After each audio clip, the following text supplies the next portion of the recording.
Hello and welcome my dear class 12 students. I hope everyone is doing well and good and staying safe. In the last class, we have discussed still the hierarchical network model of semantic memory.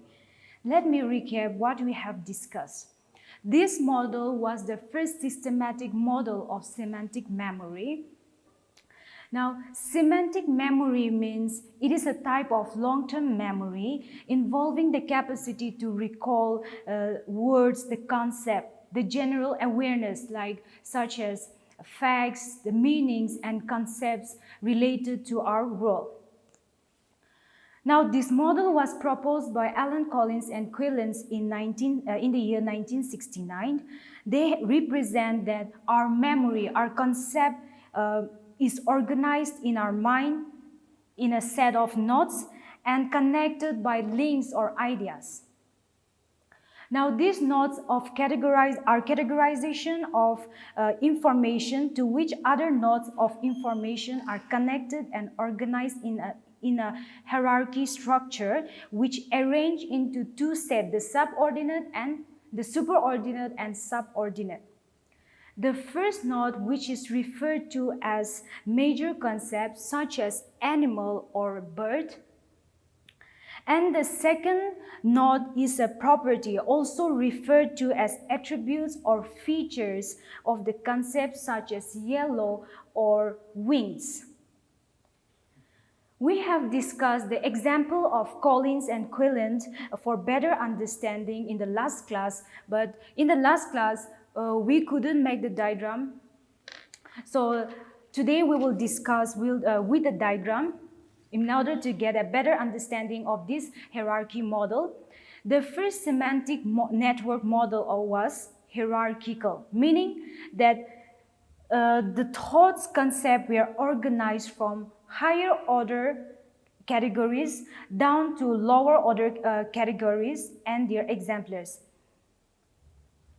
So let's start with a general category, that is animal. So here is a node. Now these animals are connected. These nodes may be linked to other nodes as well, such as bird or a fish.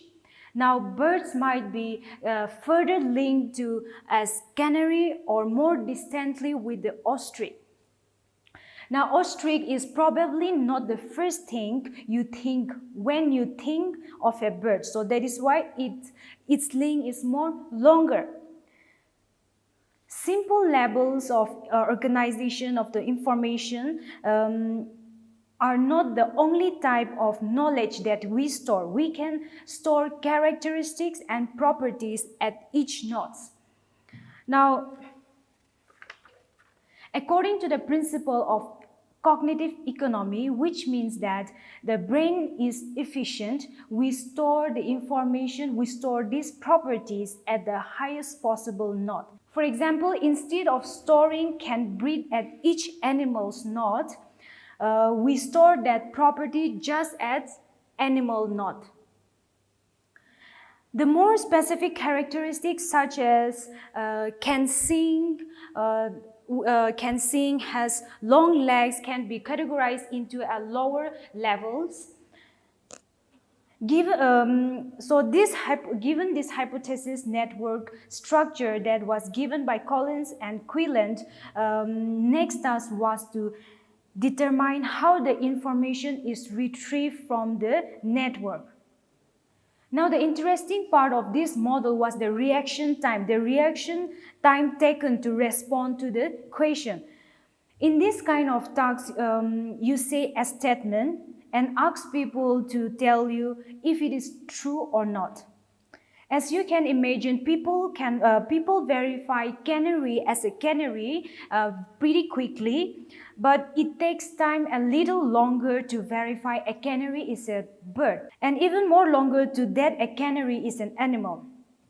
So the result of this experiment revealed that with the increasing level of information it takes, increasing amount of time to retrieve the information. Now, the main reason why these questions take longer to answer than others is that Some question requires more traveling in our memory system from level to level in the semantic hierarchy. The another factor of representation and organization of information is encoded by informing images of it.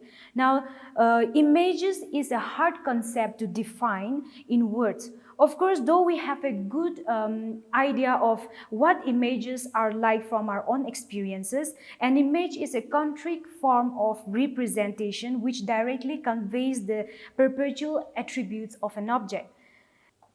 So like if we are come across the word or the name called school, an image of your own school will be generated in your mind. So all objects and concepts that generate images and the knowledge related to them is encoded both verbally as well as visually is known as dual coding hypothesis. It is known as dual coding hypothesis. Now, this dual coding hypothesis is also useful in teaching because it is using combining words and visual as well such as pictures, diagrams, graphic organizers. The main idea is to provide two different representations of the information, both visual and verbal, to help students understand the information better. For example, I have used this diagram to let you all understand of hierarchical network model. Now, according to this theory, our language system deals directly with linguistic input and output, while it uses symbolic imaginary. They use symbolic imaginary to accommodate behavior and event. For example, if you are asked to describe a bird, the first thing that happens is that an image of a bird is generated in your mind, and based on this image, you describe a bird. But on the other hand, the meaning of concepts like truth or honesty will not have such accompanying images. So any other information which has been encoded as well as in the form of images is recalled with greater ease. Now the information which has been encoded and stored in the form of images in our memory leads to the development of mental models. Now, what is mental models? Mental models are how we understand the world. It is simply a representation of how something works. Something works. We cannot give all the details of the world, the environments, the details of the environment in our brain. So we use models to simplify the complex into understandable and organizable chunks. For example, supply and demand. When we say supply and demand, it is relating to economics. So it is a mental model that helps you to understand how the economy works. So therefore, mental model is a concept, it is a framework or worldview that we carry around us that helps us to interpret the world and understand the relationship between things. Now the next topic is memory as a constructive process. We already know what is memory. Memory refers to encoding, storage, and retrieving the information. In this topic, we will discuss the constructive nature of memory and how the way we process information interprets our decision making. Memory is perhaps the most important, the most central aspect of human thoughts. A key fact about memory is that it is a constructive process. It is a constructive process in which our memories are influenced by the meaning given to what is being recalled. A key fact about memory is that it is a constructive process in which our memories are influenced by the meaning given to what is being recalled. So whatever memories that we retrieve from the storage or of our memory, be long-term memory or short-term memory, the retrieving becomes more easier when the memories has more impact on us, more powerful on us. For example, ability to recall to your sister marriage which took place 5 years ago, which has left its impact.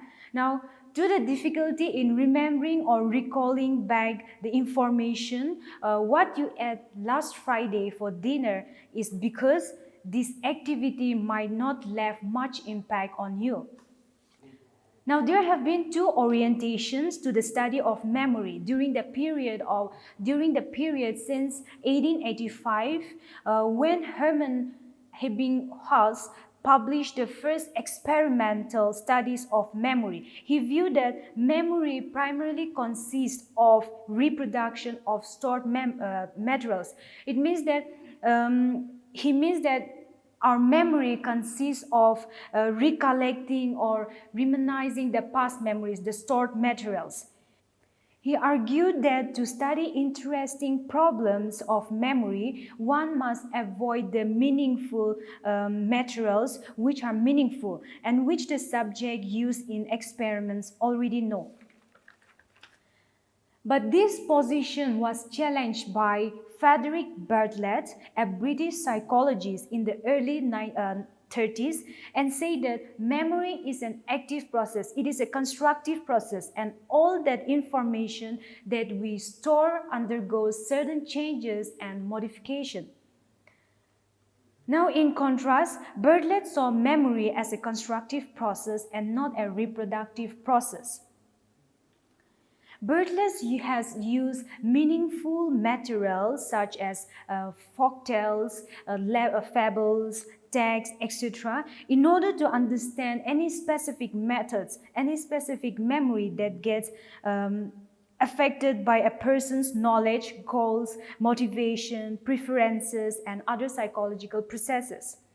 Now, one most important constructive process is encoding only the gist, encoding only the real point, the meanings, the meaning of complex informations, such as what we have read in a newspaper or a magazine or a book. For example, Frederick had conducted an experiment in which people were asked to read rather a folktale. He then obtained successful results of the story several hours or days after the reading. He found that the story was shortened by the participants. He found that the story was shortened and simplified and details were omitted so that the general outline or the gist was left in many cases. By doing this experiment, he used the method of serial reproduction in which the participants of his experiments recall the memory repeatedly at different levels, different time intervals. Serial reproduction is a method for studying memory in which one person reads a set of information before reproducing for another person, who then reproduces it for a third person, who does the same for the fourth, and so on. Now, serial reproduction is widely regarded as a model for the social communication of retained information. The result of this experiment was that the participants committed a wide variety of errors, but Bartlett considered useful in understanding the memory processes, the process of memory construction, because his participants were able to alter the text to make them more consistent with their knowledge and cover up the unnecessary details and elaborated the main important details, and they were being able to transform the material to look more logical and more rational. So in order to explain such findings, Bartlett used the term schema.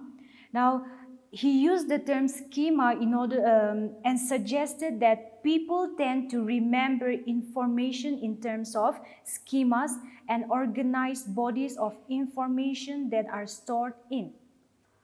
Our dependence on schemas means that memories are consist of a general reconstruction of previous experiences, and Bartlett argued that schemas are based not only on the specific material to which people are exposed, but also on their understanding of the situation, their expectation of the situation, their expectations about the situations, and their awareness of the motivation underlying their behavior of others.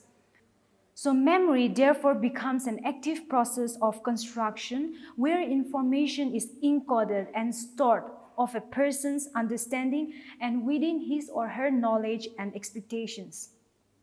So memory is a constructive process. It becomes an active process of construction where information is encoded and stored in terms of a person's understanding and within his or her previous knowledge and expectations.